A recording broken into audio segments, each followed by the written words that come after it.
Hey, I'm Great Grandpa BB. Welcome back to the show. I'm here with my good friend Adrian Garcia, and where are we right now, man? Well, we are in Denver, Colorado at the Buell Media Center. This is Denver Open Media. We are a local radio station. We are a nonprofit organization, so all local music, all local promotion, that type of thing. Nice. Okay.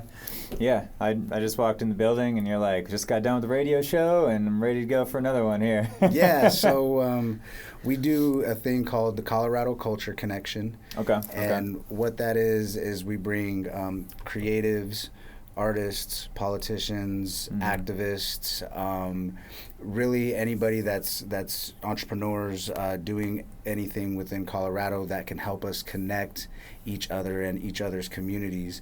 That way we can utilize each other's networks to build each other up. Wow, that's a beautiful thing. Yeah. You know?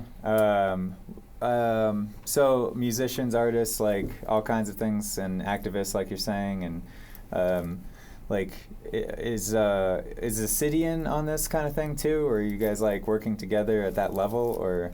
So my company is called Fam Bam Productions. Okay. It stands for Family Building a Movement. Cool. If you look at our logo, it's a big C with a speaker inside of it, and Nice. so what we're doing is we're building community through music and art. Okay. And charitable giving, essentially. So when we throw, Fam Bam does a lot of different things.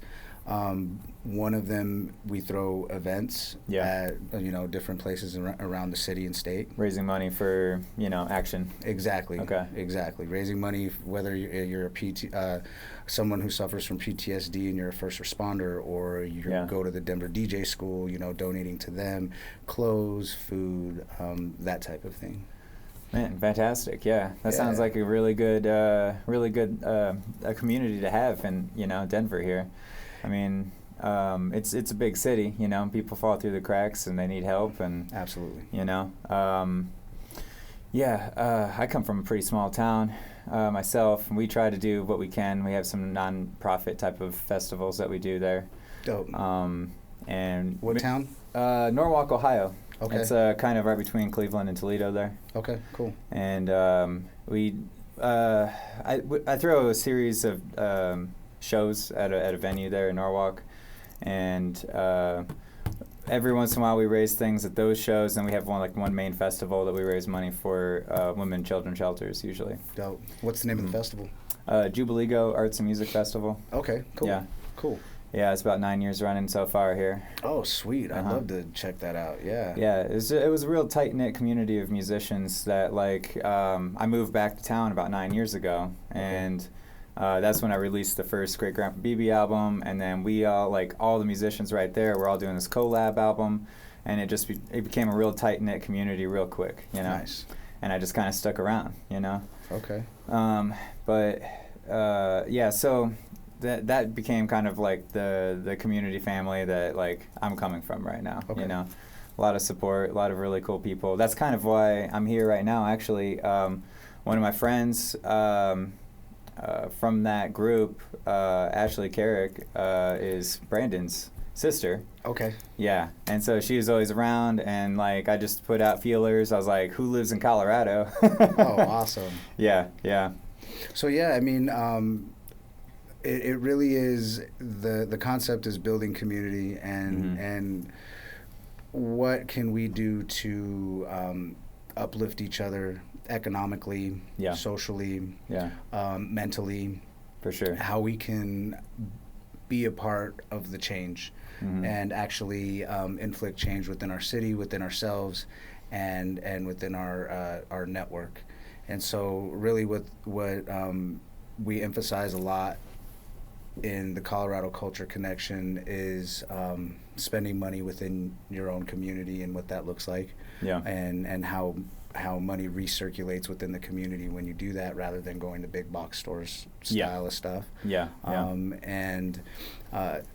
at the same time, because we also do shows, we also do live events, different styles of music. Yeah, nice. It's showcasing local artists that, you know, or like I do a Facebook post every week on if you're promoting or performing in a show, drop it in my feed, and what we do is we'll talk about them on air. Yeah, and then we'll bring in an artist that has a show that week, so we can talk about who they are, nice, and their show coming up, and help promote their show for them. Nice. Yeah, you know, spreading the love and the money, and same thing, right? And the energy. Absolutely. It's so kind of refreshing, you know, to kind of like see a community that's like helping itself. Like we're all gonna fall down at some time, you know. And it's nice to just know that there's going to be a helping hand there, you know. A lot of times in our cultures, like in Western culture, I guess, America kind of, you know, system that we have, it feels like it's such an individual basis on things so many times.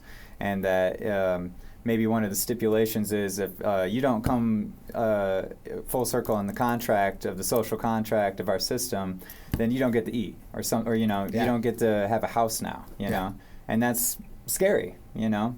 And not only do you not get to, but the stigma then becomes you deserve to not. Right. You deserve to not have food. You deserve. Oh, what? You're not watching your budget, or you know, like why not cut out that avocado toast? You know, like no, it's like so many. There's like so many stereotypical like little items that they like throw out there, like, well, you know, don't use a phone, or don't, you know. It's okay, like, don't use a phone in the 21st century. Sure. Don't have the internet in the 21st century. Sure. Like, come on. How am I going to get a job if I, you know, like if I don't have a phone or an address or anything like that? Exactly. And that's one of the main things I've, you know, as far as the homeless community and things. It's hard to even apply for a job if you don't have an address to send back to, or even an ID. Right. That's something as basic as an ID. So many of those like just little stipulations, you know, that start adding up really quick, you know. Because like how much is it for just an ID, you know? And then how many times... Well, you have to have a residence to have an ID. Oh, yeah. Wow. Right. You know, and so you have to have some sort of an address to put on that. And what we're finding within our city, so the DJ that is... my co-host on the show, he's heavily involved with the city, Denver City Council, activism with, he does a thing called the Headwaters Protectors, where he goes in around to the encampments and gives potable water and sanitation, and generally just helps the communities within them, picks up all the trash. I mean, there's so much trash, and then he calls the city. And so I've done it a couple times with them. We bag the trash, we put it in a corner, we call the city, say, hey, come pick it up. Nice, yeah. And so that's just a small portion, but what's happening within Denver is you're seeing now, if you go outside, just even this building, you'll see parking, like, you know, the things at the front of a parking space to keep your car from going over it. Okay, yeah. You'll see those just lined up on the sides of the curbs. Okay. You'll see big rocks. So they can't camp there. Yeah, I've heard of that, and that's cruel, you know? It is. Like, if it's a good spot to get out of the wind, or, you know, something like that, you know? Like, it's instead of helping, they're just trying to make the problem worse. Well, they get rid of all their stuff, right? And so going back to what we were talking about earlier, when they do these quote-unquote sweeps, which really are horrific displacements, a lot of times people's belongings, the small belongings that they have, are in there. So whether they're important documents, whether they're restraining orders, whether they're IDs, birth certificates, social security cards, those types of things, when they just come up and use bulldozers and get them out, those people, another 3 steps back. And it's sickening, and it reminds me on another keel, right? Like the protests that happened last year, right? Like there was a lot of reporting on people like trying to like help each other out with like bottled water and different like umbrellas, and just there was a lot of like kind of defensive moves that were made against the police so they could continue to protest, you know. And those types of like, in some cases, the police would just like take those resources, you know, just away, just like you don't have these now, you know? And that's disturbing, you know, because we should have a right to protest and because there's a lot of things going on, you know? Right. Is that some kind of a trend, you know? Did that happen here? Were there like massive protests here, and were there like any kind of like inciting from the police, or was all of it? So actually, Yeah. that was a little bit of what our episode was today on the show. Oh, okay. We were discussing accountability, police brutality. We touched on the protests and all that, and I actually have a friend who is a bartender at one of the venues that we do booking for. Okay. Who was shot in the eye by a rubber bullet. Jesus. And so he lost pretty much all the vision in his eye. Damn. And there's ongoing litigation about that, and it's still happening. And so him and I were down there. We documented a lot of the stuff. So Denver's different than a lot of places in that their city police has more authority than the sheriff's office. Wow. Okay. Strange, right? And so we also have an issue with accountability. And I mean, that's across the nation. Across the nation, right? Yeah. And so what we were getting, because the protests were apparently, they called them riots, but I mean, destruction of property is to me, you know, a form of is a form of alleviation of one's frustration when the powers that be no longer have your best interests in mind. Yeah. And so if you want to get somebody's attention, that is one way. Yeah. Now, there's also insurance, and so insurance can cover a lot. I was thinking that too. Yeah, exactly. You know, and we don't own these buildings. Right. Like the people that were pushed out of these areas, the people that were pushed out of the cities, they don't own the buildings. They don't own these things. We're owned by them. Right. You know, and exactly. So we experienced the Denver police that were spraying essentially people with tear gas, rubber bullets at their will. Yeah. You know, just tattooing people. And what they ended up doing is, because they were so overwhelmed, and this goes to the issue of accountability, is they hired other police departments from outside of Denver. Like mercenaries to come in. And no accountability. None. And so what my buddy actually went and testified to and was pushing for was, who are these police officers and why are you not counting the ammunition that's being used? I mean, that sounds like a simple, straightforward accountability, you know? And they're saying, oh, we can't find out who they are. We don't know who the cops are. And we're sitting there and we're like, how do you not know who the cops are? They all get paid their overtime for it, right? Right. Go check HR. Yeah. Go check who filed to get paid those days. Yeah. Yeah, no kidding. Or just like body cams maybe, or even actually use them. Yeah, I mean, we all have GPS on our phones. I mean, they have to be able to do that in our cars, you know? I mean, at least that would provide like accountability for where that car was at given times, you know? I've heard of things where, I mean, obviously we have the technology, but like if there's like a 911 call or something, right? And like the ambulance needs to be there quick, but then like they don't have access to the GPS of their phone or something like that. It seems like a huge like blatant disconnection of like where we actually are and like what needs to happen, and like, well, we don't have the permits for that GPS coordinate, so we can't use it or something, you know? It seems, I don't know what the situation is now. That was at least 5 years ago when I heard that. Hopefully we're like catching up though. So here in Colorado and in Denver specifically, they have things, I think it's called the Halo can or something like that. But we were, Halo. We were downtown one day. My buddy was performing on 15th and Larimer. It's like a real hot spot in Denver. Just you go and eat and listen to live music and that kind of thing. And all I heard was like gunshots everywhere, just bah, bah, bah, bah, bah, bah, bah. And then like chill, and then bah, bah, bah. And I'm like, what the heck is going on, you know?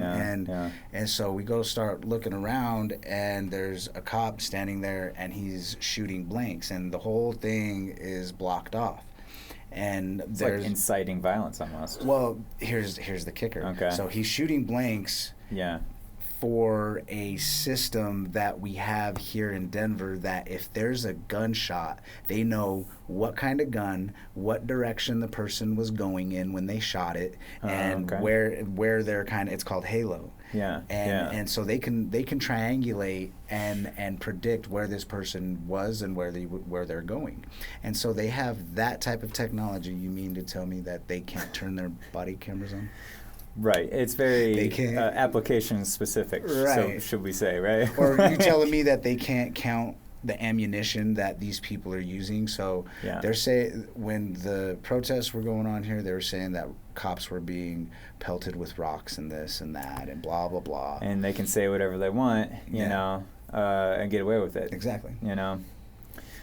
There was a big push to defund the police department. That seemed to be the big, you know, like, or at least one of the things that we were saying, hey, that's what we want to have happen, you know, because of these protests.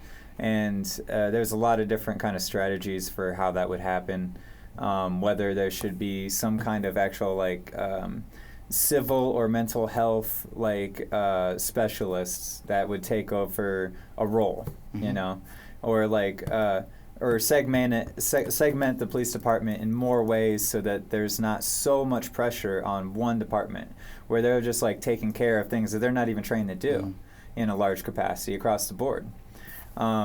You know, family services, maybe like give them more money to specialize in domestic violence. You know, that seems to be one of the biggest, even in when the police get called to a domestic violence situation, that's one of the most dangerous situations they're going into.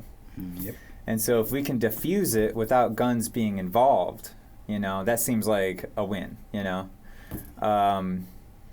It's obviously going to be dangerous no matter what, but maybe our strategy, if I don't know if we could experiment more, like with strategies instead of just sending in guns blazing situations, or like the guy sees the cop and then freaks out immediately because of that, you know, like.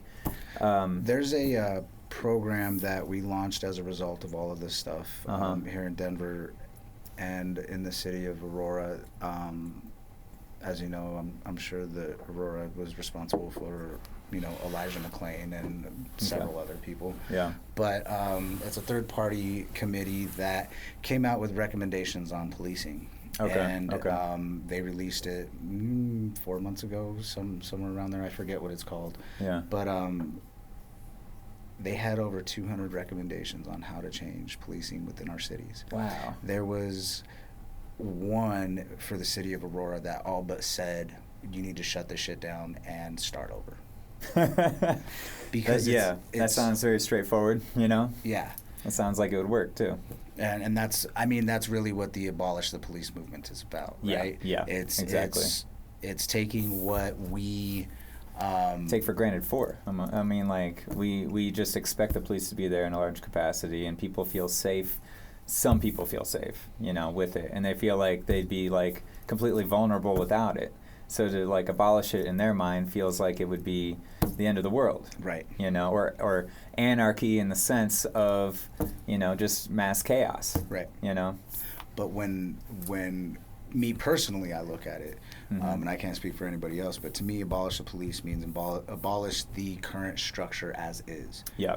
Yeah. You know, abolish the current structure that is rooted in slavery, slave masters, and really what the police were, slave catchers originally. Right. That evolved into what we now know today as our current police officers.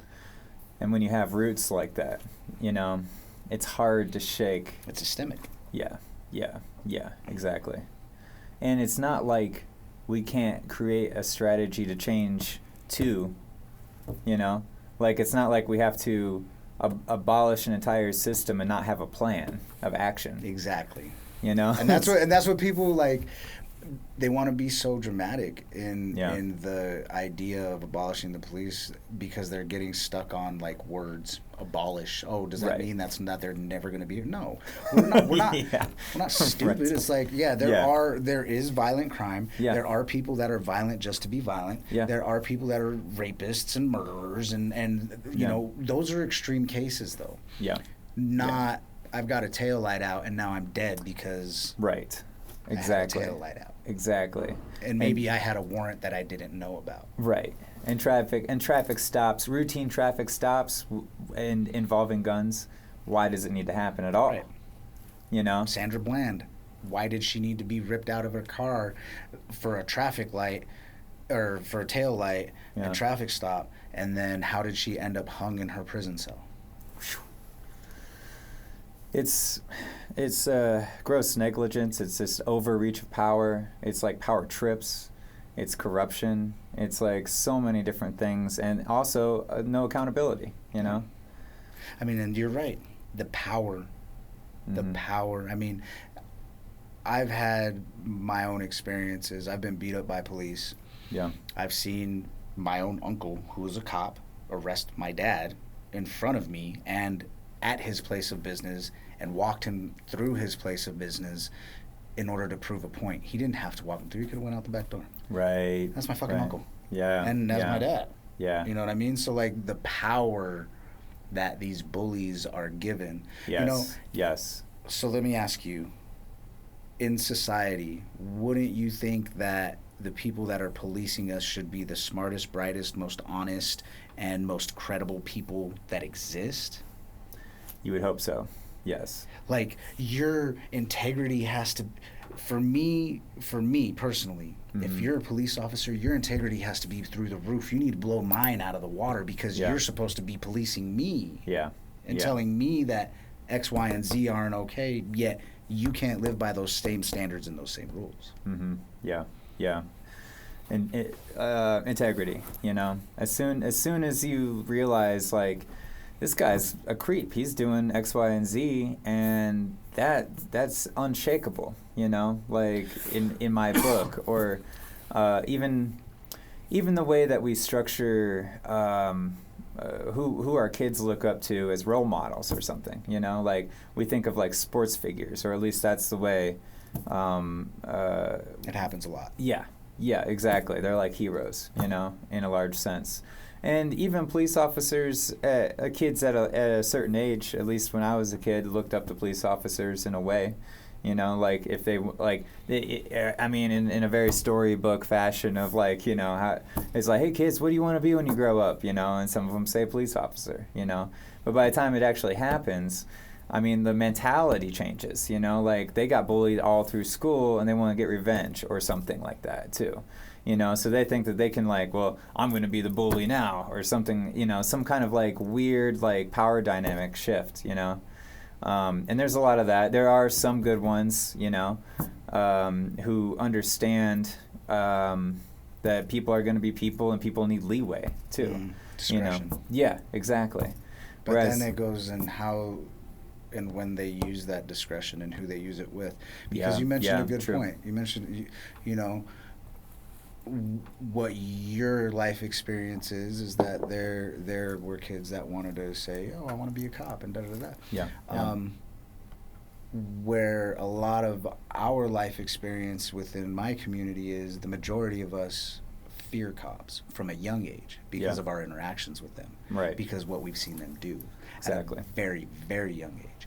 And Mhm. so the idea of, as a child, looking up to police in a lot of our communities is non-existent Yeah. because they terrorize our communities. And yeah, and that's where lines are crossed, you know, and that's where when the social contract is broken,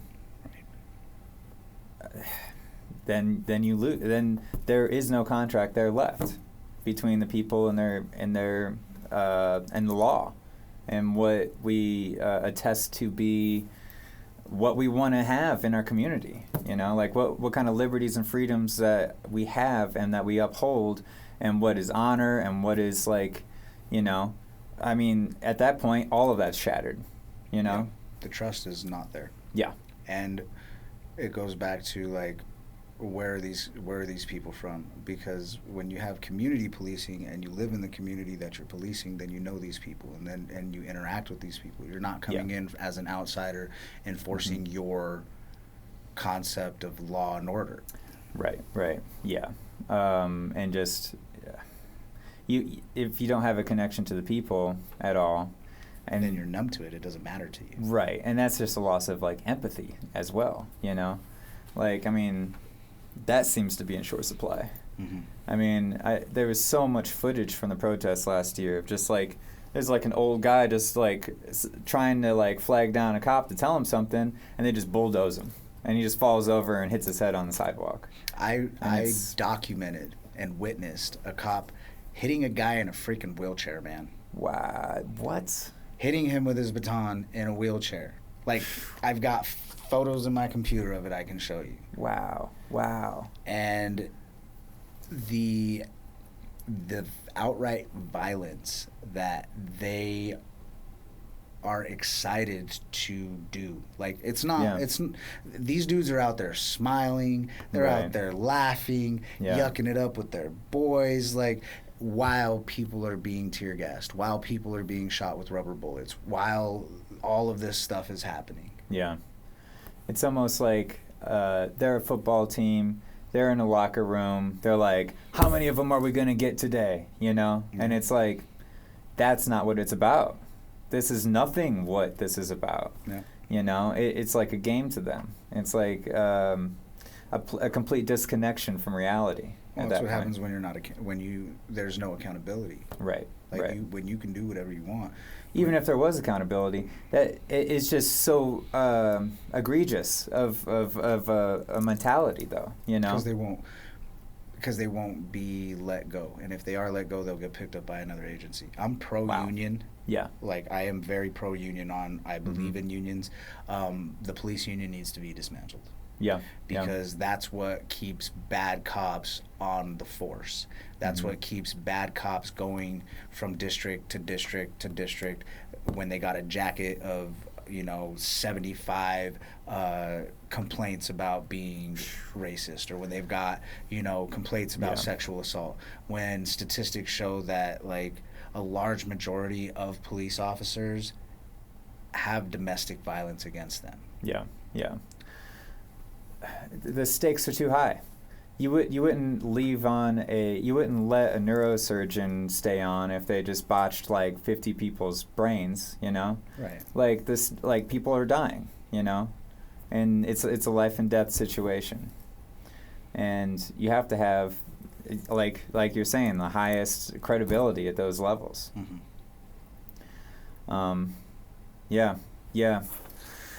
Wow, yeah, we got into the deep end there for a minute, right? Yeah, right? I mean, it's crazy. It's kind of serendipitous, man, because that's what the topic of our conversation, one of the topics, like, to end our show was about accountability, because I did a event where my guest, I asked him to DJ an event for me. Yeah. I work closely with some city members in other cities, and working on how to mend that relationship, how to build a bridge between the community and the police. Okay. I am of the opinion that if we don't do something and get involved in it, that they're gonna do it, and it's gonna end up shit.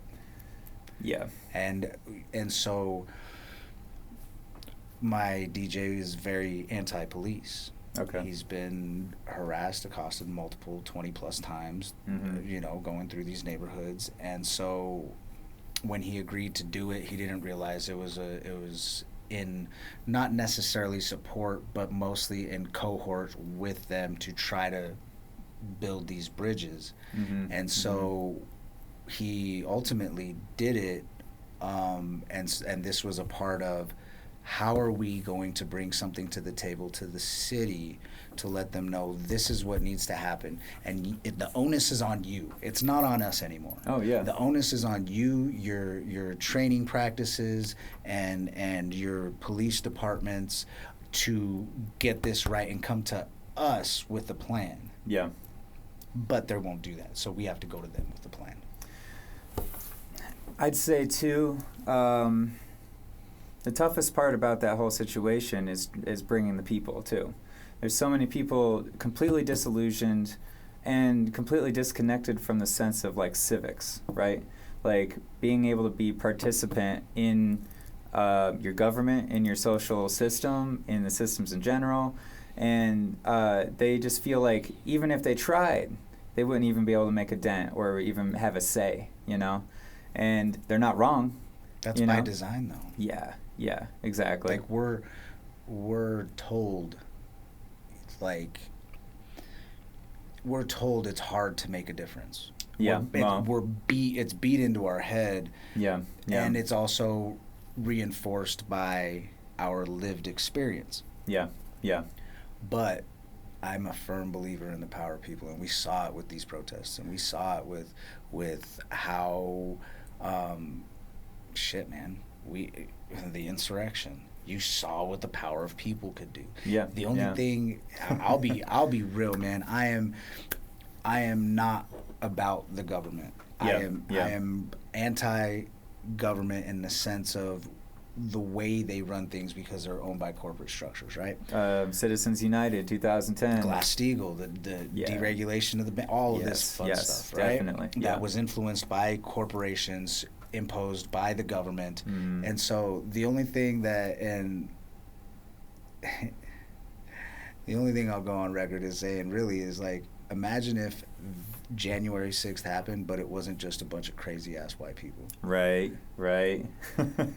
You know what I mean? Like a bunch of racist white folks. Imagine if it was everybody, and everybody is saying, we will not take this anymore. We, as a community and as a people, and the people of this country, will not allow you guys to sit and start off at, I was making $100,000 a year, but now you're a millionaire. Yeah. And you've been in Congress for 60 years, 40 years, and your stock portfolio is full of investments for prisons, and and not just that, but insider trading. I mean, like, they trade on every piece of information that they have, even though it's completely illegal to do. Who's going to go arrest them? Like, who has jurisdiction? Johnson & Johnson. Jesus Christ. Pfizer. Yeah. A couple of years ago, if you go and look at what Congress and a lot of the people within Congress changed their portfolios to, heavy investment in Johnson & Johnson and Pfizer. Jeez. Moderna is funded by us. Wow. Okay. The people, they used a shitload of tax dollars to fund Moderna. Yeah. That's with actually a lot of pharmaceuticals or research and development. Yeah.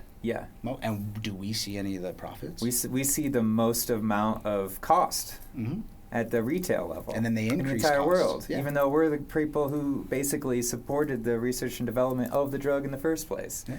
We're getting fucked on both ends. Like we're paying for it and we're not getting the benefit of it. Yeah.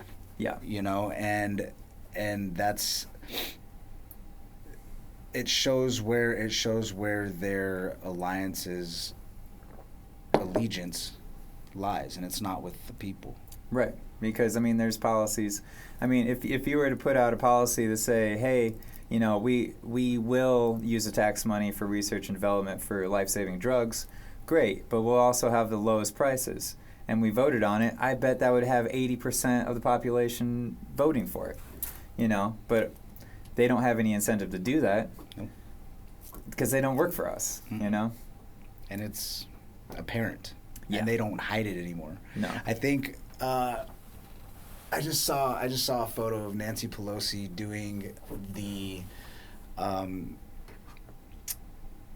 officiating, I believe it was a wedding for a oil tycoon heiress. Oh, wow. Okay.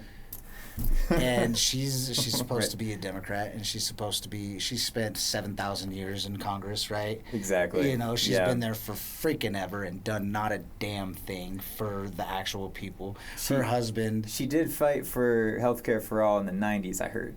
but then apparently she gave up. I don't know. Well, yeah, and apparently when it was actually on the table, and we are, well, let's just say Bernie Sanders. Right. When she was influential in the destruction of his campaign. Yeah, exactly. All of these blue dog Democrats were. Exactly, I know. It, like the entire party structure, it won't stand for any outsiders at all. Debbie Wasserman Schultz. Yeah. Like she was the head of the DCCC or DCC, whatever the hell it's called. Real shady shit happening across the board, and especially in a couple of the states that just like weren't adding up, Iowa. Yeah. That crazy debacle in Iowa where they say Buttigieg, I think it was Iowa, where they say Buttigieg won. Yeah, It was like sure. there was some messed up stuff with like counting the votes and the voting machines and then the this and the that. Like, why are we so far behind in technology? We could literally just make a blockchain, like, to vote on. Yeah. And it would be like secure leisure as much as money is. Yep. And you could do it from anywhere. Yeah. Yes, exactly. You can do it, but... And the blue side of things will always say Republicans don't want voting rights implemented properly because they don't want to lose. And that's a lot of the Democrats too. Yeah. They practice a lot of voter suppression, like these blue dog, middle of the line Demicans is what I call them. Right. Because they really are. That line is shifted. Like when Democrats heed to Republicans' demands, their line shifts. Yeah. When they don't have the spine to go against them and fight for what the people on their side of the aisle actually want. And then essentially they become the same party at that point. Because then what are really the differences in the issues? You got all this talk. Right. And I can't think of any others right now. Abortion. That's the biggest thing. I think there's like a rainbow flag involved in there. Yeah, exactly. That's the look of support, the aesthetics of support. Exactly. Mm-hmm. Exactly. And it's frustrating as a citizen. Yeah. It's demoralizing as a citizen. Yeah, because we don't essentially have any government. Like the corporations have social welfare. Like if Walmart needs their employees to have food stamps because, well, the shareholders need $9 billion, so we can't really pay our employees, but the taxpayers can. It's like, okay, well, like, not sure how that lines up, I thought you guys were completely for this, like, the invisible hand of the market, Does that exist? That is a or sham. Yes. That is a freaking sham. And I remember I was in, so my background is in banking. I was a business banker for JP Morgan for a while. And I quit that to go back to school for horticulture. I went back to school when I was like 28. And going through like your initial primary classes with a bunch of high school kids and or just got out of high school and stuff. Yes. Very easily influenced. Exactly.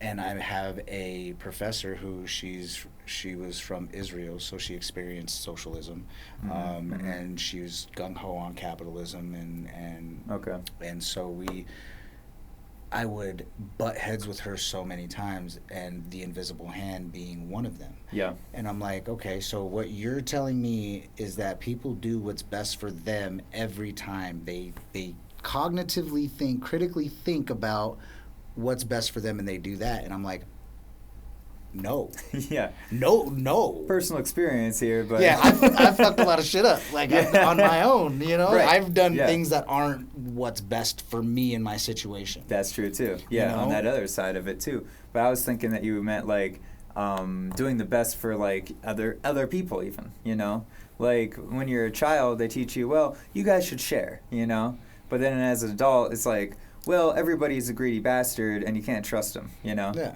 And it's like, okay, so what age do you really make that shift and realize that, like, this is how things actually work, you know? And that's sad. That's, maybe they don't have to work that way, Maybe we can have a simpler view. Yeah. Maybe life isn't that complicated, on a whole, Obviously, maybe make safeguards, like... safety nets. social safety net. Geez, yeah, I mean, like if that's there's a wild somebody idea. that can't take care of themselves, like maybe we should, as a society, say, hey, let's do something about that. I think even Martin Luther King Jr. mentioned something about that at one point. Yeah. In the 60s. Well, I mean, he was universal basic income. Yeah. He was all for it. We should be judged by how we treat our most vulnerable. Yes. As a society. Yeah. And this concept of the invisible hand, that people are going to do what's in their best interest, therefore it's going to be what's in the best interest of the society and the economy. I asked her one question. I was like, so what about people that vote against their own interests? Right. And she goes, how do you know they're voting against their own interests? So I'm like, because anybody that would normally know, like, and that are doing their research and not falling prey to propaganda and misinformation, and people that are actively trying to manipulate their vote. Mm-hmm. Yeah. Then you tell me how they are. Yeah. How do they even know what they're what's actually good for them anyway? If they don't even know what the issues that these guys stand for, because there's no record of it. Mm-hmm. Like in the propaganda media apparatus, right?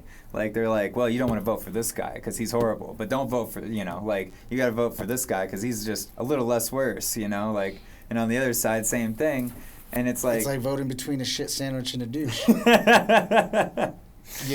Yo, classic cultural parody as finest. And we're in Colorado, so you already know. Yeah. They bought. There's a staple that's called Casa Bonita, right? Where Cartman goes. Yes. Okay. So that's an actual place, and it's a staple in Colorado. Wow. They just bought it. Oh, yeah. They just freaking bought it. And so... Matt and Trey? Matt and Trey, they just bought it. Yesterday, they introduced the head executive chef because the food was shit. The food was so horrible. It was just... it was an experience place. It was exactly how Cartman describes it in the episode. Of course it is, right? Yeah. Wow. But I mean, so... Those guys are geniuses. We go into this. Her and I go into this conversation, and I'm like, between the two biggest lies to me in economics are the invisible hand and all things being equal. How they set up supply and demand curves, how they set up all this shit, right? Yeah.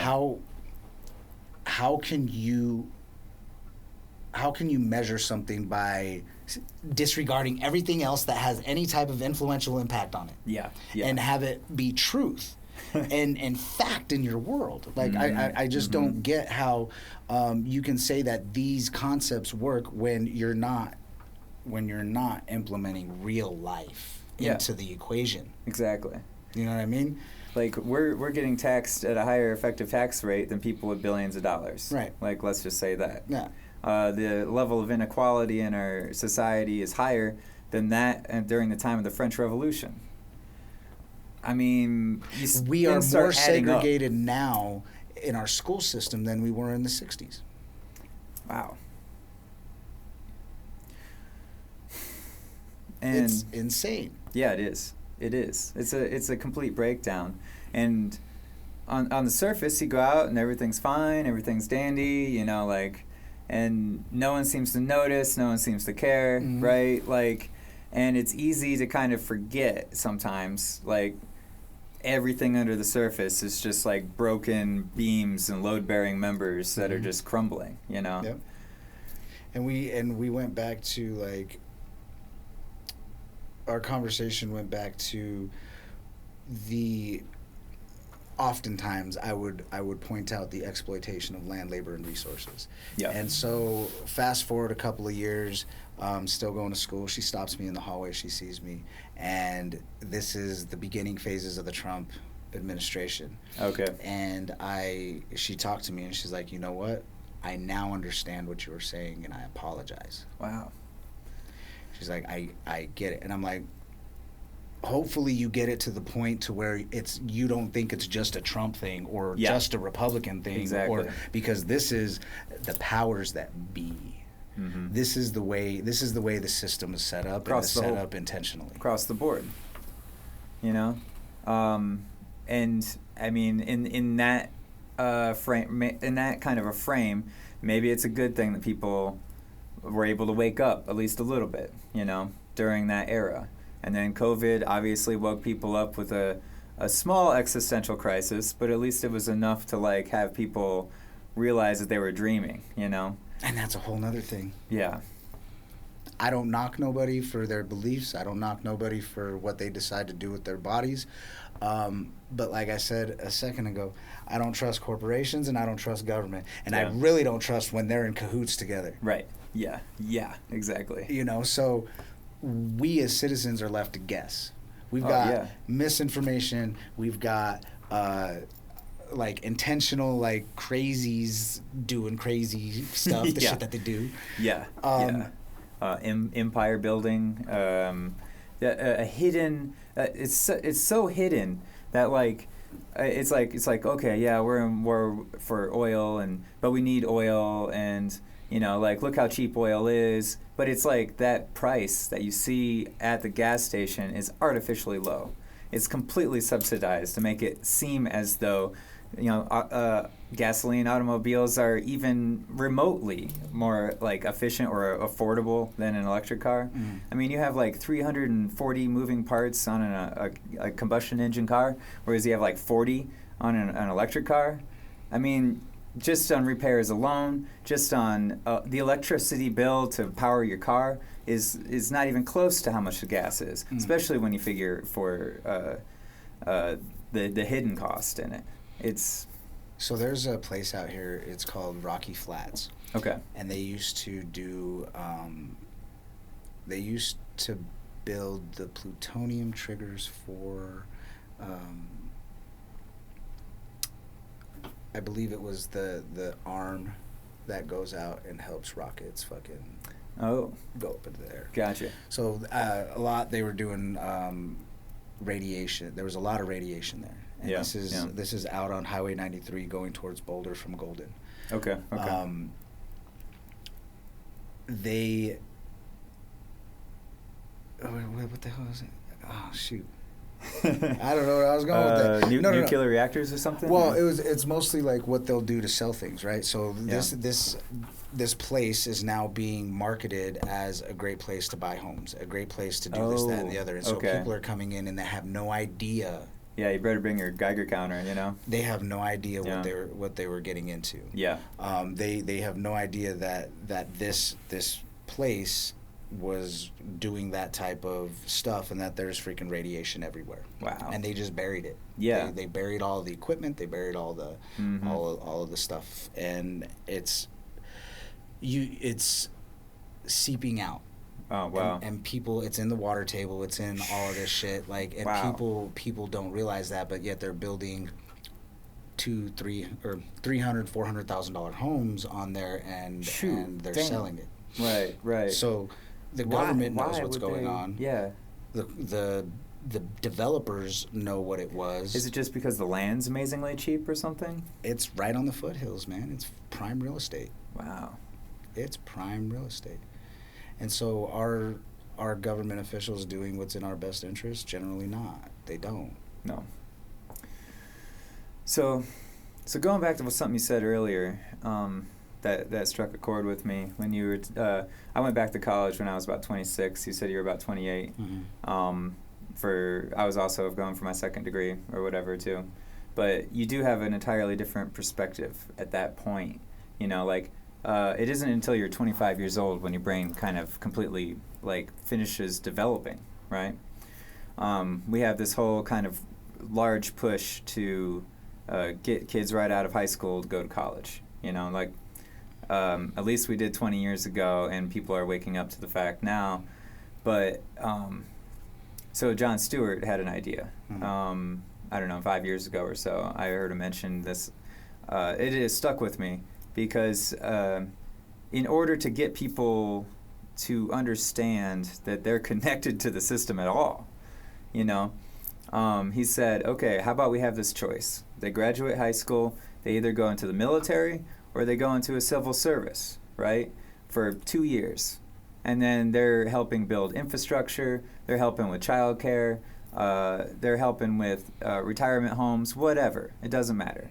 But they're working for the government for 2 years. And in that just act of civil service, there is automatically a connection that says, hey, I am part of this system and I should pay attention. Kind of, it opens up that door.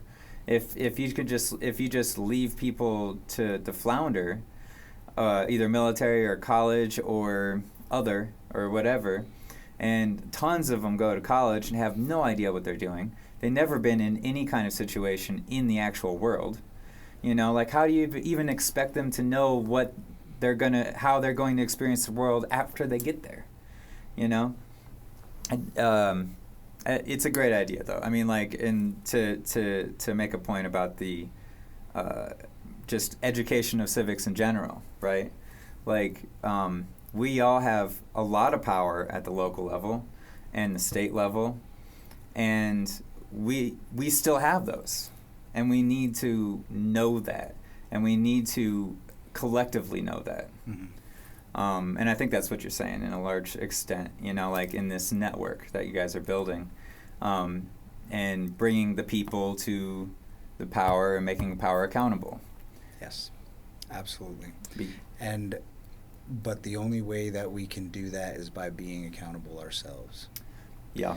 And it's not relying on government, and when I mean government, I also mean the public school system, to train and teach our kids how they ought to treat each other, and to train and teach our kids how we ought to treat the environment and our planet. Yeah. That's on us in our communities. It's been deflected for so long because we live in a survival state. The majority of us live in a survival state most of our lives. Yeah. And so it's hard to sit back and critically think about these topics because we're trying to put food on the table and we're just trying to fucking make it. Exactly. There's no time to take those tangents, to discover. Like, discover what you didn't know that you didn't know yet, even. Yeah, exactly.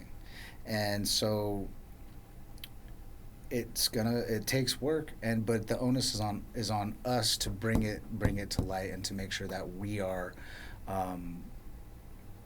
teaching the younger generations the importance of being involved. Yeah. The importance of, like you said, local governments, even city, all of that. Yeah. How important that they are. Mm-hmm. To inflict change. Yeah. Squeaky wheel gets the oil. Exactly, and just even like small stupid things, that like no one really thinks about. Like, they talk a lot about just voting in general, right? If you have the vote for one person system like we do, first past the poll, the mathematics always, after a long period of time of that system of voting, always boils down to two parties, basically. And that's where we are. And there are other voting methods, Ranked choice. Exactly. Yeah.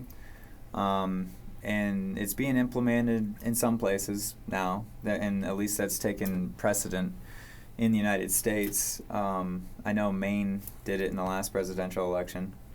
And they used to have it in Oregon at local state levels. And they have it out in Ireland and other, countries too. But I would like to see something like that, honestly, just because it kind of brings an even accountability to power, and you know the whole drill, right? Well, I mean, that would be helpful, and really taking a lot of the money out of it. Yeah, I mean, yeah. Setting term limits to Congress. Yeah. So a lot of this, like you said, real basic shit. Yeah. Just the mathematics of it almost, like the bare bones. Yeah, and how much would the bare bones drastically change our democracy? Yeah, I mean, if you legit, we're basically just changing it back the way it was. Right. It was there is an absolute precedence for this, Yeah. Because we did it before. I mean, all these people that said "Make America Great Again." Well, yeah, I mean, that's what we're saying too, But in a different kind of a fashion, and instead of a fairy tale, we're hey, let's straighten these lines, like instead let's of make the sure. idea of when it was great. Right, 'Cause exactly. Let's Some be real. kind of romantic notion of some golden era that never existed, That never existed. No. Never. Mm-mm. Like this facade of we're the greatest country in the world, and this facade of like it's based off of like the lack of education and the lack of the desire to want to be better by a certain demographic of people, and those are the people in power. Because a lot of you look at the Make America Great Again people, like their concept of making America great is a real thing, not a facade. Yeah. And it means that they are continuing to be the head of the table. Yeah. That no one else, that this is their table. They own it. Yeah. And you are able to pick up some scraps along the way because you're the dog. Right. Yeah, exactly. And so, in that spirit, would you say that, like, as far as this, like, I would say that the division in this country is more artificially pushed than it is actually real in a large capacity, in the sense that if we were to not use any words, like all the hot button words are gone, all of these like concepts where like we don't really know what the definition is. If we had this like vision in our head of like what America should be, I would think that most of us have the same idea, because it's not that complicated. Mm-hmm. It's not that complicated of an idea. We all want to be able to live, and we all want to be able to do what we want to do, and like we don't want other people impeding on that without some kind of reason, like we're not going outside the boundaries or whatever of the social contract. Right, exactly. Because what is the social contract? It's I'm not gonna fuck you over, you don't fuck me over. Yeah. We're good to go. You're cool. Even if we don't like each other. Yeah. Cool. Be on your way. Boom. Turn the other direction. You're good to go. Exactly. At least it's above board. Yeah. It's none of this bullshit where it's like, well, we're cool, but it's like all below board. It's like, a lot of shaky. Going behind someone's back and snaking their shit. Yeah. I was at a podcast earlier today, and I was thinking about like what is representational democracy, right? And why did we even implement it? Well, it was a good idea at the time because of a couple factors. There used to be kings, and then if I'm out here in Colorado and I'm trying to talk to Washington D.C., I write a letter. It's not going to get there for like a week, on horseback. And that really didn't change until, 1900s, or telegraph in the middle 1800s, And, it still kind of made sense in the 1800s. And then radio really came into large play during the First World War. And, then at that point, it was the first time in history that a commanding general, like the president, could be in D.C. and command the whole army from around the world. And that completely changed, everything. Mm-hmm. Before that point, if you're it would have been like Napoleon on the field, saying, I'm the general of this army, I'm in the battle, or Ulysses S. Grant, or, any of these Civil War guys. But even Abraham Lincoln was the first president to ever have the telegraph, to, give orders to the field from a distance. And that changes warfare, but it also changes our ability to communicate, these bigger ideas, and what do we need here? What you're saying isn't true. These representatives over here, anymore, because at that point they probably were, up until usually till really World War II, and then World War II we were still this there's a lot of things going wrong at that point too. Yeah. But it still felt like it was unified at that point in some ways, It wasn't after that point, though, America just kind of exploded into this global, thing, where on the global community, everybody trusted us. We were the go-to, there was money in this country, people weren't hurting as bad. because the entire manufacturing base was there. The manufacturing basis was there, but what were we doing? We were around the globe. We were destabilizing countries. We were stealing resources, land, labor, and natural resources from other places. So we could sell the idea to the American people that that's what we needed to do in order to live the lifestyle that we wanted to live. Right. When in actuality, that's what we needed to do in order to maintain the lifestyle of the 1%. Right. Right. Because but the middle class existed at that time too, and so it seemed okay, It's like. But the middle class existed for a select few people. Yeah, because when you have a middle class that's beginning and thriving, such as black communities, Black Wall Street, and they get burned down, and they get destroyed, and so we have prosperity, but for a select group of people.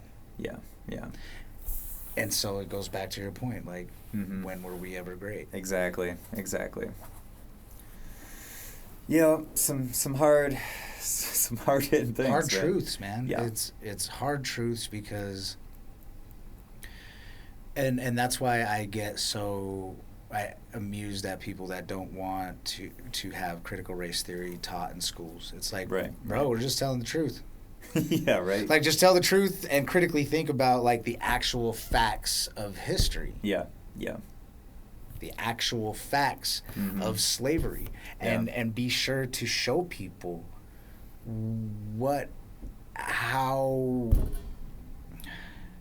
ruthless it was. When you're making shoes and jackets out of people's skin. And you're selling it, and they're collector items now, and like the practice of, say for example, the Sand Creek Massacre that was done out here by Shivington and the Colorado militia, where they signed a treaty where Sitting Bull, if they saw any sort of activity from any militia members or anything like that, to go to the center of the tribe, wave a white flag, and that they'll be taken care of. That the cavalry is coming. Right. When they did that, they were raped, beaten, murdered, scalped, and there were babies ripped out of freaking women's stomachs, and these Colorado militia members were wearing their appendages as jewelry. So that's a hard thing to think about, right? That's a hard thing to swallow. Yeah. But then we have statues commemorating them, these men. Wow. Salt in the wound at that point. At the Capitol. When we have statues commemorating people that participated in these atrocities. Yeah. When we have fucking Robert E. Lee statues. I was about to say the same thing, actually. That's weird. Did you see that PragerU video they put out about Robert E. Lee? They took it down almost immediately, but about like 100 people, YouTubers, did reviews of that video, and man, it is rough. It is so rough. It's just if it's not blatantly racist what they're saying on it, it's just superfluous. It's completely just fluff. It's like, oh, Robert E. Lee was neighbors with George Washington, actually. Oh, okay. Is that one of your points, I guess? George Washington owned slaves. He was a racist prick, too. Right. What's your point? Yeah, like... What's your point? Oh, yeah, and then one of the... Oh, my God. And I can't think of his name, and I feel really bad for it. But there was like an uprising, and Robert E. Lee was there to crush it. And they said that was a good thing. And, man... John Brown, I believe. Okay. And yeah. What kind of uprising, like as far as like a slave uprising? Yes. A slave revolt? Yes. Okay. Yes. And he was there to stop it and to kill a lot of them. And that was like one of the reasons why there should continue to be a statue of him. And it's like, and the reason would be, Right. Man, it's like, how do you even trick yourself into thinking? They're not. They openly are racist. They're not tricking themselves. Yeah. They know what they are. Yeah. They know their conversations behind closed doors. Yeah. When there's no media, when there's no nothing, and even sometimes when there are media, they know what the hell they're doing. Yeah. Yeah. And so when these hard truths are presented, they're not biased in any way. Yeah. The facts are there. Go check it out. But man, and all right, so also, I mean, yes, there's a lot of racism. There's a lot of people who are just have a lot of hatred in their hearts. mm-hmm. And then there are people, I think, maybe, who are afraid Mm-hmm. of these types of facts getting out. You know, like, these are really, really heavy facts, and if the needle were to ever swing back to them, as hard as it did, you know, like, what these stories are saying, and what these facts, what these truths are saying, you know, like, that sounds like they're going to be all just massacred in their head, maybe, right? Yeah, no, like I think I know what you're saying. Like, the idea that we were so bad to them, if they ever get in power, that they're going to return the favor. Right. Yeah. Yes. That's a very European way of thinking. Yeah, yeah.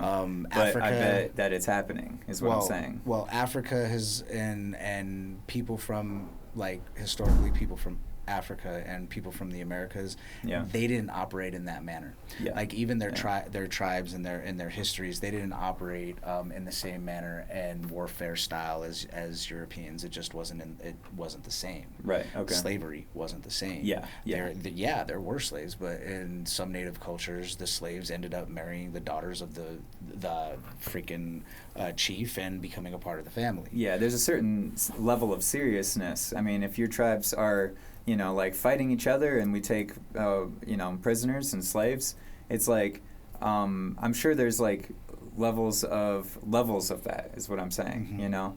And if you're putting them to work, or, like, it's almost like part of the game of life, in a sense, at that point, you know? Because, I mean, like, there's been warring factions for all eternity. Right. And there's always been slaves taken and prisoners taken, you know? What was different is just there wasn't a war there. They weren't prisoners. They were just taking people for a specific purpose and just putting them to work for no reason at all, pretty much. Well, the reason was because they didn't want to work. Economics, too. You know, they just wanted to make a ton of money. 1,200% on your return. Like. Yeah. Mm-hmm. I mean, it's still happening today in a large capacity. Like, I know even with the chocolate industry, with cocoa production in Africa, I mean, like, the main chocolate distributors, like, you know, everyone who makes Kit Kat bars, Hershey bars, etc., you know, they all got band together and artificially lowered the price of chocolate to the point where the farmers in Africa and where they grow well, like, they can't even afford, they're not making enough profit to even do it. And so they have child labor. And so it's really important, as far as even just in one small neck of the woods, to get fair trade chocolate, you know? Well, I mean, even here they've changed the child labor laws, and they don't call it child labor anymore. They call it something else, but they're allowing children as young as, like, 14 to start working. Wow. And I did hear something about that. Yeah. And they're just rebranding it, changing it, and rebranding it, and putting a little fucking bow on it and selling it to people like it's something good. Yeah, right. It's like, you can't even drive at that age. No. You know, the entire society is based off of the automobile. What are they supposed to do? Like, get an Uber to work every day? Yeah. You know? It's like, are they even going to make enough money to pay for their transportation to this job to even make money at all?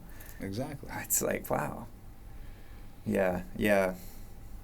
So, to bring it all back around, man, like, these truths are difficult for a lot of people, and a lot of people want to believe their lies because they don't want to believe that these things could actually happen and that these people were their ancestors. I never owned slaves.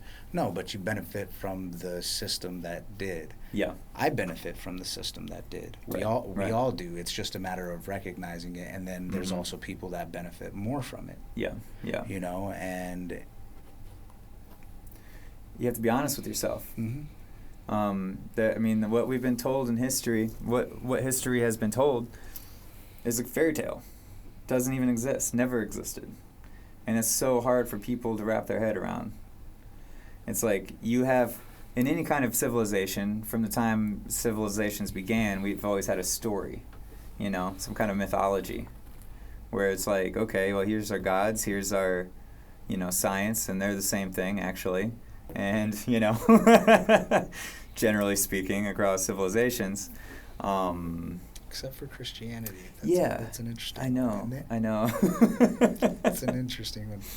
Man, we're touching on so many subjects. That we actually discussed today. Yeah, you know, that's exactly. freaking awesome. Yeah. This is one of my favorite things to do, man. I tell you what. Yeah. It's fun. It's fun. You get new insights, and I mean, this is the conversation. You know, these are the conversations that need to happen. Yes. You know. And you're in a super red state. Oh yeah, for sure. Like 60% of people in my town voted for Trump. Yeah. Just almost made me throw up. I was like, just driving down the street, like one of the streets leading to my place is just like packed from front to back with Trump signs. And it's just like, I had a big Bernie sign, like a big one. Nice. Man, the Dems sure messed that one up. Oh, man, yeah. And there's not going to be a chance for another progressive. No, not for a long time. Not for a while. We're going to be doing this back and forth thing. Trump might win again. I know. You know, Biden is just a freaking fish out of water. Like, he's not inspiring, not doing, and he's barely here with it. You know, like we still got kids in cages, we still got police killing people, we still got all of this stuff going on. Nothing's changed. And he's in line, lockstep with his China policy with Trump. He's in lockstep now, going back to the border with Trump. Like, this is Trump-like. Yeah. Right. And a lot of people don't want to admit it. They don't want to admit that they got egg on their face for literally going for a decrepit, insane man. Yeah. And I say insane because he is not doing what he said he was going to do. Yeah. I mean, I didn't think he would, but no. There's so many, like, the amount of awareness and amount of energy that people spent on politics in the last 5 years. People are tired, man. They're spent. No one has spent that much energy on politics in the last 20 years, probably. And now they have nothing left to keep Biden accountable. Like, no one's going after him. No one's like, hey, dude, you should not do that. Yeah. Or you should do this. Like, there's very few people forcing the hand. Yeah, definitely. And it's so hard. It's so hard to. It's like everybody's burnt out and disillusioned, and just like, is what I'm watching real anyway kind of feeling, and do I have to do research myself? Like, all of these things. Yeah. You know? Like, I feel it. Like, I've only written, like, maybe 2 postcards to the White House, you know, since he's been there.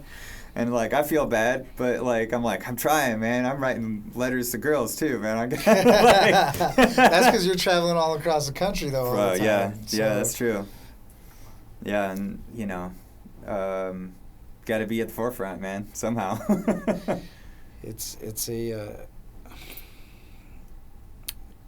different beast. I'm glad to be just involved in existing, you know. Life is beautiful. But, like, just existing. Yeah. Can't do it no more. Yeah. Got to be a part of either you're a part of the change or you're a part of the problem. And change is the only constant. If you ain't busy being born, you're busy dying. You know? It's that cutting edge, man. People are going to get cut off and they don't even know it, you know? I mean, or maybe it has been happening, but yeah. Well, man, I'm glad that you're part of this conversation, man. I had no idea what to expect when I got here. I was like, oh, we're going to talk about some music for a while. You know? Yeah, we didn't even touch on music.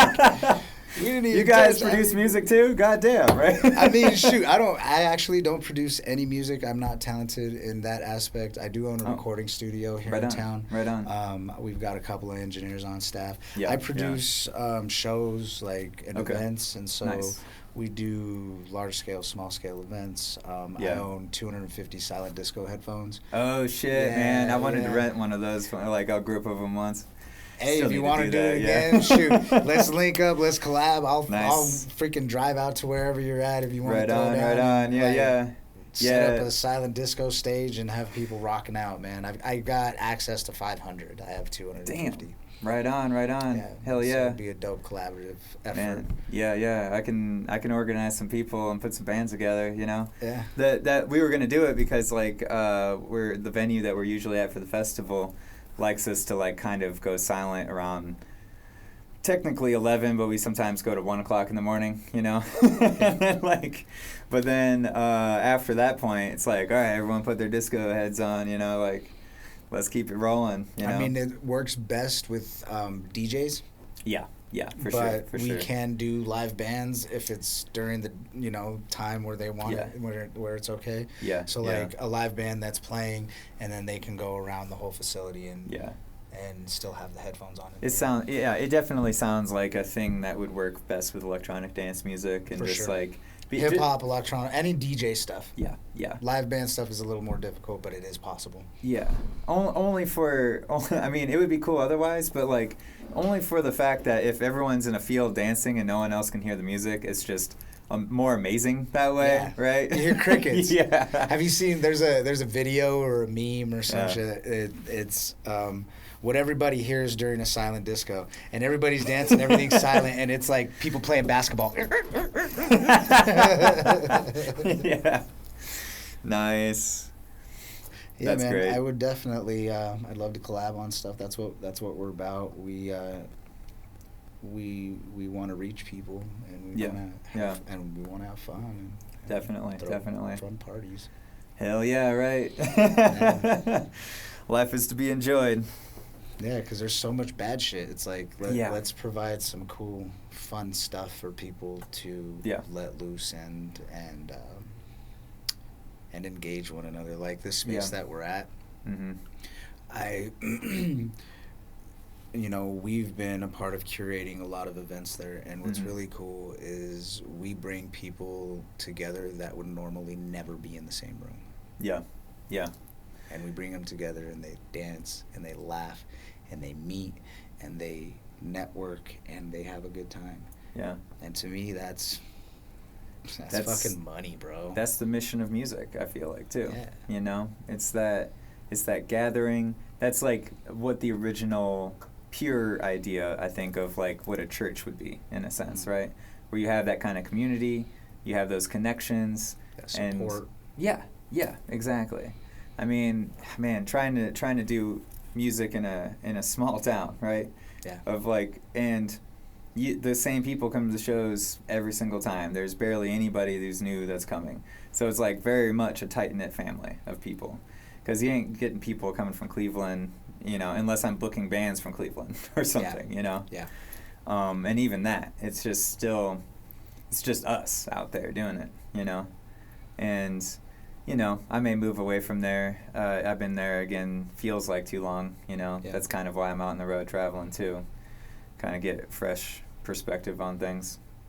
Yeah, looking at life through a different lens, and we all should try to do that, because it gives us, while I can never walk in your shoes, I can empathize with you on your life experience, and it's important. If you know pain, and the amount of suffering that you have in your life equals the amount of joy that you can feel.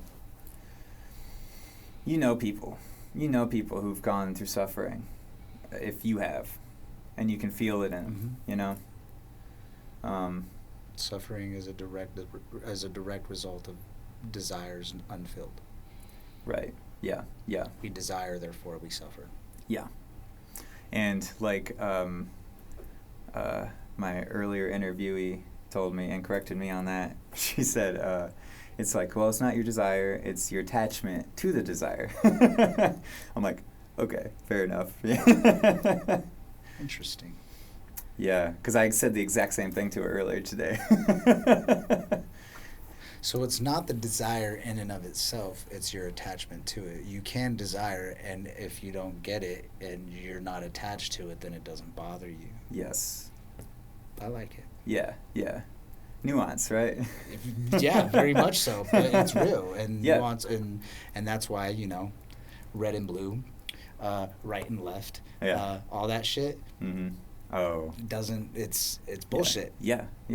There's a whole gray scale in there. The world is not black and white. Very few instances are. There's a giant gray scale in there. Nope. And we operate in this country as if there isn't. Yeah, very much so. You ever heard of the electromagnetic spectrum before? Mm-hmm. Light is about this much of this thing. Oh, bro. Don't even get me started on that. You want to go down that road? That's just the colors that we're talking about between the gray area. Like, then there's like sound. And So I was watching a TED Talk, bro. And this woman, she was taking a look at the Milky Way galaxy and wanted to get the clearest possible picture that she could get of the Milky Way galaxy. Okay. From a telescope on Earth? Using telescopes on Earth, using all kinds of shit, right? Yeah. And it was coming out fuzzy. She's like, I want to get that shit unfuzzy. What do I do? And so she created either created or it was already in existence and just used it, but a little telescope tripod, and it was made out of plastic, and she had like 100 of them. Yeah. Something like that. Yeah. She had like 100 of them, and she pointed it up to the Milky Way, and these were radio telescopes. Okay. Yeah. The picture she got back, she goes, there was no chart for anything that became visible. Wow. Because it was in radio waves. Oh, wow. It was visible only in that spectrum. Yes, exactly. And so you got an entirely new and different picture of what the fucking universe is, because there's radio galaxies, radio stars, all of this shit. But it's there. Yeah. But we can't see it. Because, we don't see in radio waves. No. The visibility is only from a small amount of the spectrum, 450 to 700. Yeah, exactly. 758, whatever. Yeah. And then like infrared, and then you start getting into some radiation. And then at the other end, you got like the high, ultra high frequency radio waves. Yeah, for sure. Yeah, man, it's fascinating. It's like, so check this out. Yeah. One thing that always trips me the fuck out is when we're talking about energy, because I believe in the metaphysical, I do believe in energies. You can feel a room, Well, even Einstein said that, solid matter is energy, right? And it's also fucking fake. It's not even really solid. Because if you look really close, atoms are mostly empty space. They look like star events, really, when you look up close. Anyway, so hold on, I got on two tangents. So she said and she saw that shit, right? So she used these little telescopes to see that, brought that out. Yeah. And then she's like, I'm going to put all these telescopes in some of the highest parts of the world, and then we're going to combine them all together. And her words, not mine, is we're hoping to see back to the beginning of creation. Yeah. It's wild. That's like, there's is that new telescope that they're putting up there? Like, it's all the like little straight ones. from the ground. It's all the little telescopes that she made or had made, and she's just doing a shitload of them. Wow. Okay. A shitload of them in this place, in this place, in this place. And then she's going to use all of them, and she probably already has. I'm not sure. It was a TED Talk that I saw about 4 or 5 years ago. Gotcha. So it very well may have happened. Yeah. But that is a fucking trip. It's exciting, man. It's exciting times in those capacities. I know that they're, like, I've heard a lot of talk about, I don't know what the new telescope is, but it's supposed to be way more powerful than the Hubble. Oh, they sent it up. They launched it, right? Okay. I know it was like soon. I knew it was soon, or it just happened. Yeah, it's somewhere around there. I'm not sure if they've launched it, but I heard the same thing. But it's an actual space telescope, Yeah. not an Earth telescope. Exactly. Right? Yeah. Exactly. Yeah, they're talking some crazy shit with that. Yeah, for sure. Like, even with the Hubble, I mean, we saw, like, the whole microwave background radiation of the universe kind of thing, and that blew everybody's mind. And now, like, they're trying to look past the Big Bang, or that's what I maybe heard, I'm not sure. But, like, you know, looking backwards in time, you know, billions and billions of years. Who knows what they're going to find? I heard one theory that fascinated me once was this idea that said that, okay, so if you look at a black hole, it's two-dimensional, okay? The actual black hole itself, if you try to look at it, there's no third dimension on it, okay? And so the theory is that, like, what if there was a fourth dimensional black hole, or a fourth dimensional star, right, that exploded and turned into a black hole, into a third dimensional black hole. And then that is actually our entire universe. Interesting. Yeah. Interesting. I haven't thought about that one in a second. Jesus. I used to read, like, some weird, there used to be better magazine publications and better editors before you couldn't make money at magazines anymore, you know? Huh. So one thing that sticks with me, and I always thought was pretty cool, maybe 10 years ago learned this or something, but yeah. You'll never be in the same place twice. Oh, yeah. Ever. For in sure. the history of your existence, you will never be in the same place twice. And this is why I mentioned I believe in the metaphysical too, because you have the sun, right? And you have the earth that rotates around the sun and in some elliptical form. Yeah. But then you also have this thing in the universe that everything is moving towards. They call it the Great Attractor. Okay. So the universe is expanding, but it's slowing down. It's at a slower rate. The expansion itself is slowing down. So essentially what they're saying is the universe is contracting now at this point. Yeah, okay. But everything in the universe is moving towards something. Yeah. They don't know. So the whole universe itself is moving. Yes. Everything in the universe is moving towards this thing. Yeah. Called the Great Attractor. Okay. So you have the sun that's moving like this towards that thing. You have the earth that's moving around it. Oh, yeah. And then the whole entire sun is moving around the galaxy, and that whole galaxy is moving. Like, there's a guy, Isaac Asimov, that added all of that up once and said that we were traveling at 200-something thousand miles an hour at any given time, you know, between, like, the sun, the earth spinning, the earth rotating, the sun moving around the galaxy itself moving. I mean, I don't even know how you know that, but I mean... How you can calculate it? Yeah, like, and then now the universe is moving too? And shit. I mean, I don't know, but that concept of not ever being in the same place twice, and then not only is that happening, but now we're moving through the expanse of this thing, and we're moving through things we can't see, moving through things we can see. Yeah. And we're getting bombarded with all of these energies and all of these different things in our bodies and in our, the planet does a great job at blocking a lot of it. Oh, yeah, for sure. Like it was designed that way. Who knows, right? Yeah, I don't know. Yeah. Like, that's where the amount of things that I don't know, right, is an ocean. The amount of things I don't know is everything, you know? Same. Yeah. It's fun to talk about, though. It's fun to think about. Oh, yeah, for sure. Cool, man. Well, that seems like a good spot right there, right? Yeah. I don't know. I mean, I could keep talking, I guess. I can, too. I mean, our place in the universe, our place in the world, our place in society, I mean... Yeah. They're all very parallel. They all have their own patterns. And that feels like the patterns are all connected, you know? Like, if you're looking at the atoms in this desk, they look like they're spaced out as if stars. And so at levels... Rotating around a central nucleus. Yeah, always, you know?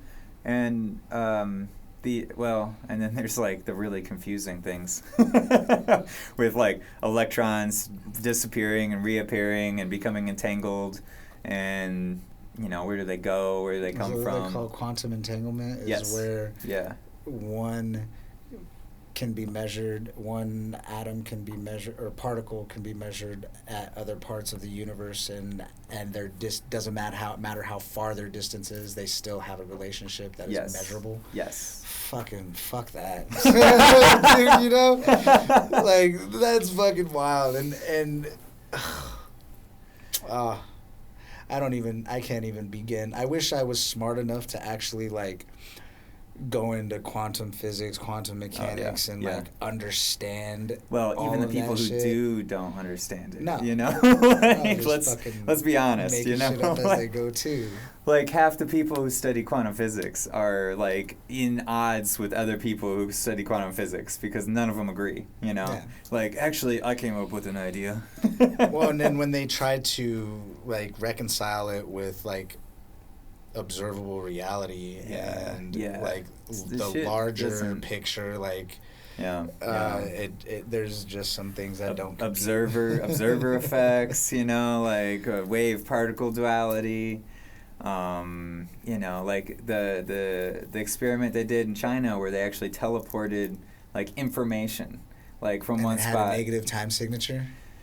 I don't know what that means. So that was the news story of I think 3 years ago. Okay. They did that, Okay. So a little while ago, they were talking about like transporting neutrinos and how one instance at the CERN, I think it was CERN, or I don't know where they went from and particle accelerator. Yeah, I don't know where they went from and to, but there was one instance where the travel, like it traveled back in time. Like it had a negative time signal, and they didn't know if it was an anomaly. They didn't know if like, because it was what they were trying to do. So but it didn't happen at all at any other point. Before or after, and as far as I know. Right. I haven't heard anything since. Yeah, I know. That shit's... There's a lot of those science stories that if you don't hear them right away, like you don't hear about them anymore, you know? It's super odd, man, because I pay attention to that stuff, or at least my phone knows that I pay attention to that shit, right? So it tells me. So the government knows, and they're tracking you. What's this Bose-Einstein condensate shit? Well, no, and that goes back to what I was talking about with Rocky Flats, and why I even brought that up originally is because, okay, my grandparents worked there, and going on the idea that you were talking about, like electric cars and all that. Okay. They had a car. Yeah. Right? And it was a battery-operated car. It was a little Bug. It had 6 batteries in it. Yeah. And it would just go around the compound and it would just make its moves, make its runs, yada, yada, yada. They decided to do an experiment one day. They charged all the batteries. They drove to California and back. Nice. Never heard of the car again. This happened in the 80s. Yeah, right? So they have the tech, they have the shit to make this planet and our existence better. I mean, Thomas Edison built an electric car. You know? Henry Ford built a car out of hemp. Yeah. The entire fucking thing. Yeah, like, for sure. Way back. Proof of concept, guys. Like, let's go. Come on. This is a brand new thing, man. It happened in 1902. Yeah. Well, they had, what was it, Tesla... was being funded by J.P. Morgan, and he created the Tesla Coil, and J.P. Morgan's exact responses is like, well, if there's electricity and everyone has access to it, where do I put the meter? Well, and that was the, I think they called it like the Wardenclyffe Tower, where he was trying to harvest electricity from the atmosphere. Mm-hmm. Yeah, that's intriguing, that you know? Was badass. Yeah. So far he actually had a lot of shit here, didn't he? Yeah, Colorado Springs. Yeah, that's where his lab was. That's because when he was in Manhattan, right? Like he had a laboratory in like a condo, like one of the skyscrapers. They blew that shit up. Right. Well, what happened is... Or they set it on fire. Well, what he did was he built this little device that like tapped on the steel beam, like one of the load-bearing members in the building, like, and he basically tuned into the resonant frequency of that beam. Okay. And just like tap, and then you get this like shock wave that goes through to the end of the beam, and then it comes back. And then if you tap it at the exact same time, that's basically the resonant frequency of that beam. You tap it, and it multiplies that energy. And then you do it like for an hour, you know, and tap. It just multiply until the whole building's shaking and the glass is shattering, and the fire department comes up, and they're like, Tesla, what the fuck are you doing? He's like, oh, yeah, I forgot. I'll take the thing off. And then in the newspaper, he's like, has horrible public relations skills. And he's like, oh, yeah, I could take down that bridge if I wanted to. And then he left New York City and came to Colorado because everyone's afraid of the mad scientist, you know? That shit is fucking wild. Yeah, yeah. And see, that's known. Yeah. And so now you take that information, right? Mm-hmm. Just tapping it, manipulating the fucking sound frequency of it. Yes. And what this is where my head goes because this is where our country goes. What type of weapons can I make out of that? How can I use that to kill more people? Right, you know? Yeah. And double-edged swords, man. I tell you what can it be used for good, though, right? Yeah. A lot, I'm sure. Yeah, but they haven't shown us any of that. I haven't seen it. Yeah. I've been looking. I know they can, like, fuck some shit up with it, but... Mm-hmm.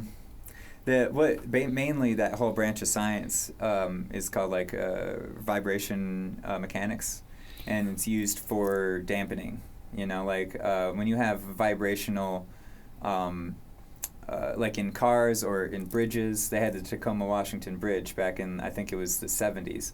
Like they built it and they didn't realize that there was like a corridor of wind that came through at a certain speed that like hit the frequency of the steel beams in that bridge and caused it just to start shaking back and forth until it just broke to pieces. Oh, wow. You know?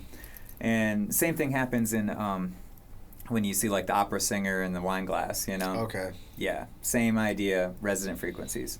You match the pitch of that glass, you sing, it amplifies it, shatters, you know? And so what they do, the way they use that science is basically in automobiles and the chassis and the bridges, any kind of structural integrity that could be affected by vibrations, they dampen the shit out of that stuff, you know? It's kind of the way we use these, like, to dampen the sound. Yeah. So there's not so much reverberation. Okay. But yeah, could you use that, you know, with material sciences to...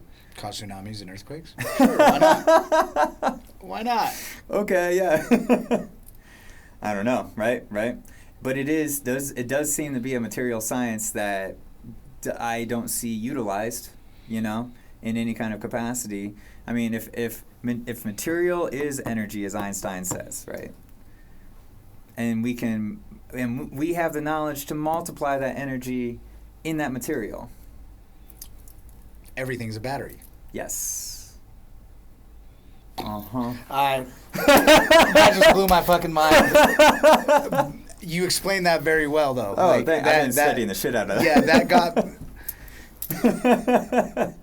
Oh, that makes me so mad, too, because it's been... I've never heard anybody else say it, but when I put it together one day, I read Tesla's biography back in college, and then like I was talking to my buddy, and then I said it out loud to him, and I was like really afraid about it. I was like, well, why don't we use that in everything? And then he didn't know what I was talking about, and I'm like, okay. And then I spent like a year or two studying it in every possible conceivable fashion, and I haven't had any experiments work yet, though, you know, honestly. I was trying to use, like, oscillators, like, from, like, modular synthesizers and things to try to match the frequency of things. I don't know what the fuck I'm doing. I'm not really an engineer, you know? But, like, I don't know, you know? I mean, matching the frequencies would be dope, but there could be an outside force that is not allowing you to really get the proper data. And that would be just our normal, regular vibration that they decided to change the vibration of the Earth, essentially, when they created the radio. Right. Changed how many hertz, I guess, is, I don't know, it went from 74 hertz to something else or something like that. Oh, wow. So, like, the actual... But the idea is sound, though, you know? Like, absolutely. I can still shatter a wine glass with, you know... A musical note, essentially. Yeah. Last tidbit that I want to leave you with on that note. Okay. Because I love plants, and so there's a... Yeah, that's what you studied in college the second time, right? Yeah. Sweet. So there's a flower that exists that co-evolved with a bee. Okay. And this bee, when it flies up to it, like it flies up to it normal, when it slows to float in front of it, its wings vibrate at a certain pitch, causing the pollen that's wrapped inside the flower to pop all over this bee. Wow. And that's how they pollinate. It's in South Africa. I forget what it's called. Yeah, yeah. Wow. That's amazing, you know? And so what they've learned is that was the pitch. And so the way they show it, obviously they have bees and they show that too, but the dude takes one of these pitch, I don't know what it's called. It's tuning fork. Tuning fork. Yeah, yeah. Go. Tuning fork, and fucking hits it right next to it, and bing, and the fucking thing just pops pollen everywhere.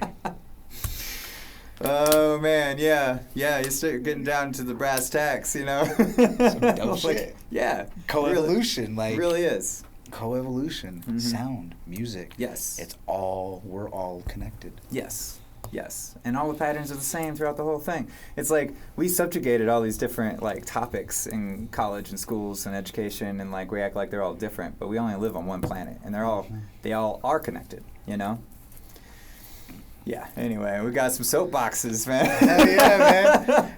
I love it. Hell yeah. Well, I'm glad to have you on the show, brother. Thank you. Thank you for having me. I appreciate it, man. Yeah, I definitely. enjoyed myself. Yeah, that was a lot of fun. Cool. Well, I'm down whenever you're back in town. Sweet. When are you leaving? Friday, actually, 7 o'clock, getting back on the train, 7 p.m.